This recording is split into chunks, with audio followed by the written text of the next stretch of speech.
গ্যাস্ট্রিকের ওষুধ থেকেও কিন্তু স্টমাক ক্যান্সার হতে পারে। ফর এক্সাম্পল, আমরা পিপিআই হিসেবে যেগুলো ইউজ করে থাকি, লাইক অমিপ্রাজল, এসোমিপ্রাজল, ল্যান্সোপ্রাজল, এগুলোকে আমরা বলে থাকি প্রোটন পাম্প ইনহিবিটর। এগুলো যখন আমরা অনেক লম্বা সময় খাবো, তখন দেখা যায় যে আমাদের স্টমাকের মধ্যে বা পাকস্থলীর মধ্যে যে অ্যাসিডের প্রোডাকশনটা, এটা কিন্তু আস্তে আস্তে কমে যায়। তো যে কারণে দেখা যায় আমাদের বডি গ্যাস্ট্রিন নামে একটা হরমোন সিক্রেশন করতে থাকে। এই গ্যাস্ট্রিন হরমোনটার কাজ কি? এই গ্যাস্ট্রিন হরমোনটার বেসিক্যালি কাজ হচ্ছে যে আমাদের অ্যাসিডকে স্টিমুলেট করা, মানে আমাদের অ্যাসিড যে প্রোডাকশন হচ্ছে এটাকে স্টিমুলেট করা। কিন্তু যখন অনেক লম্বা সময় যাবৎ আমাদের এই অ্যাসিডটা প্রোডাকশন হচ্ছে না, তখন আমাদের বডি চেষ্টা করে খুব বেশি পরিমাণে গ্যাস্ট্রিনটা আমাদের বডিতে প্রোডাকশন করা। এই যে কন্ডিশনটা তৈরি হচ্ছে, এই কন্ডিশনটাকে আমরা বলে থাকি হাইপার গ্যাস্ট্রিনেমিয়া। এই হাইপার গ্যাস্ট্রিনেমিয়া যখন মাসের পর মাস, বছরের পর বছর চলতে থাকে বিকজ অফ পিপিআই বা গ্যাস্ট্রিকের ওষুধ, তখন দেখা যায় যে আমাদের এই হাইপার গ্যাস্ট্রিনেমিয়া আমাদের বডিতে ক্যান্সার সেল তৈরি করে। সেটা কিভাবে? যখন এই হাইপার গ্যাস্ট্রিনেমিয়াটা চলতে থাকে, তখন এই হাইপার গ্যাস্ট্রিনেমিয়া থেকে আমাদের পাকস্থলীর মধ্যে যে এক ধরনের মিউকাস সেল থাকে, বা আমরা স্টমাকের যে ওয়ালটা থাকে, এই ওয়ালের মধ্যে সেল প্রলিফারেশন করে, যেটা অনেকটা অ্যাবনর্মাল। এই অ্যাবনর্মাল সেল প্রলিফারেশনের কারণে টিউমার তৈরি হয় এবং টিউমার থেকে ফাইনালি ক্যান্সার তৈরি হয়। এছাড়া দেখা যায় যে আমাদের স্টমাকের মধ্যে যখন অ্যাসিড প্রোডাকশনটা অনেক কমে যায়, তখন আমাদের স্টমাকে ব্যাকটেরিয়ার পরিমাণ কিন্তু অনেক বেড়ে যায়।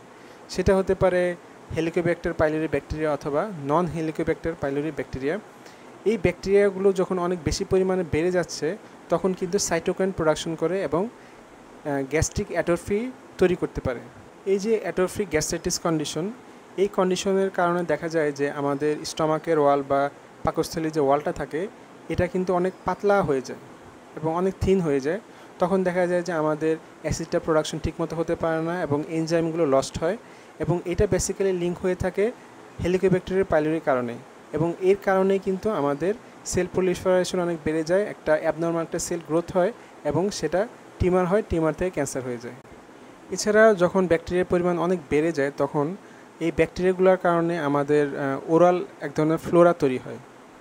এই ওরাল ফ্লোরাগুলো আমাদের যে খাবারগুলো আছে, খাবারের মধ্যে যে নাইট্রেটগুলো থাকে, এই নাইট্রেটগুলোকে কার্সিনোজেনিক কম্পাউন্ডে কনভার্ট করে ফেলে, যার কারণে দেখা যায় আমাদের ক্যান্সার হওয়ার সম্ভাবনা অনেক বেড়ে যায়। সেকেন্ড যে প্রবলেমটা হতে পারে অনেক দিন এই গ্যাস্ট্রিক ওষুধ ইউজ করার পর, সেটা হচ্ছে অস্টিওপোরোসিস অথবা বোন ফ্র্যাকচার। কারণ আপনি যখন এই পিপিআই অথবা গ্যাস্ট্রিকের ওষুধ অনেক দিন ধরে খাবেন, তখন দেখা যাবে যে আমাদের যে স্টমাকের মধ্যে যে অ্যাসিডের প্রোডাকশনটা, সেটা কিন্তু অনেক কমে যায়। এবং এই অ্যাসিডটা, মানে এই গ্যাস্ট্রিকের এই যে অ্যাসিডটা তৈরি হচ্ছে, এই অ্যাসিডটা কিন্তু ক্যালসিয়াম অ্যাবজর্পশনের জন্য অত্যন্ত দরকারি একটা জিনিস।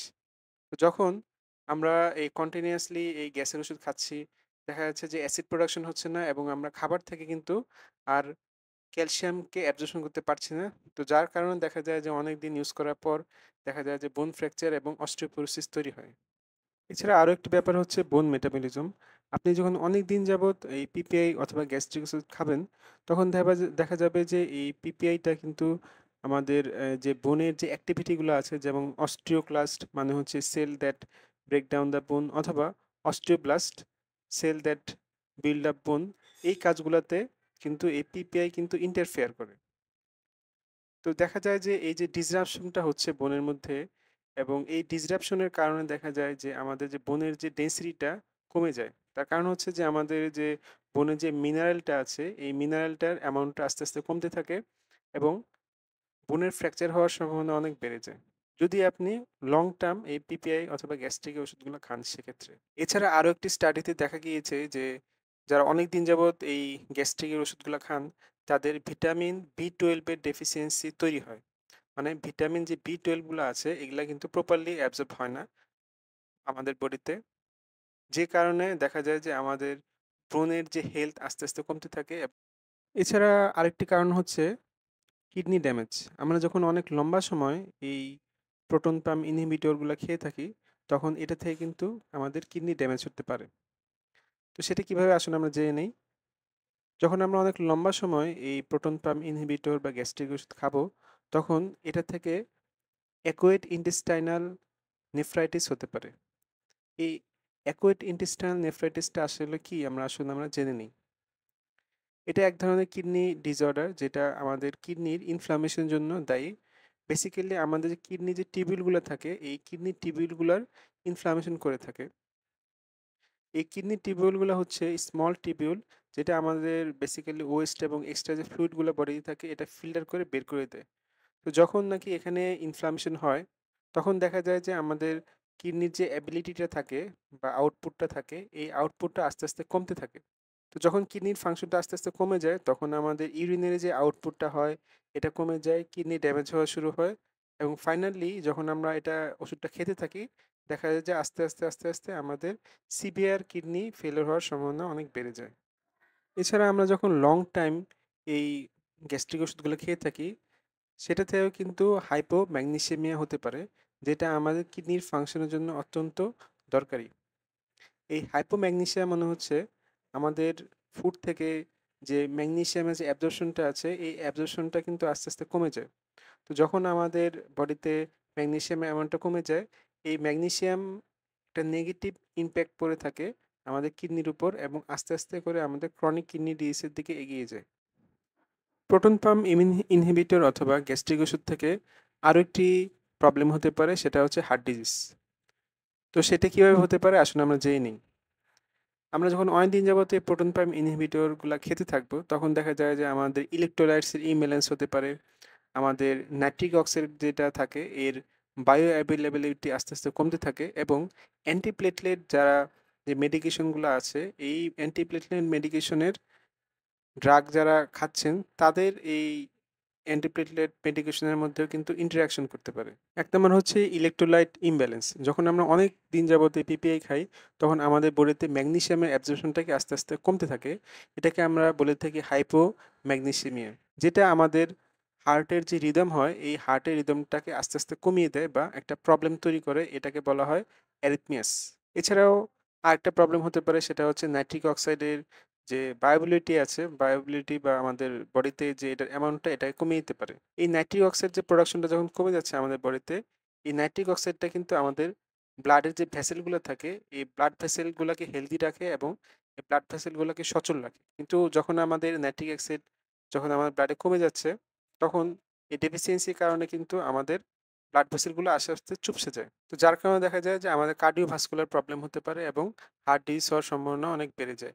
এছাড়া যারা অ্যান্টিপ্লাটলেট ড্রাগ খাচ্ছেন তাদের ক্ষেত্রেও কিন্তু এই পিপিআই গুলা ইন্টারফেয়ার করে থাকে। For example clopidogrel which is often use to prevent blood clot, মানে আমাদের যে ব্লাড ক্লট হচ্ছে এটার জন্য কিন্তু ইউজ করা থাকে। এই যে অ্যান্টিপ্লাটলেট ড্রাগগুলো আছে এই ড্রাগগুলার কাজে যখন এটা ইন্টারফেয়ার করে তখন কিন্তু কার্ডিওভাস্কুলার ডিজিজ হওয়ার সম্ভাবনা অনেক বেড়ে যায়। এছাড়া লিভার ড্যামেজ হওয়ার সম্ভাবনা থাকে আমরা যখন অনেক দিন যাবত এই পিপিআই বা প্রোটন পাম্প ইনহিবিটরগুলো খেয়ে থাকি এবং এটাকে বলা হয়ে থাকে হেপাটোসেলুলার কার্সিনোমা, যেটা লিভার ড্যামেজের কারণ হয়ে থাকে। এছাড়াও আরও অনেক অ্যাডভার্স অথবা সাইড ইফেক্ট আছে।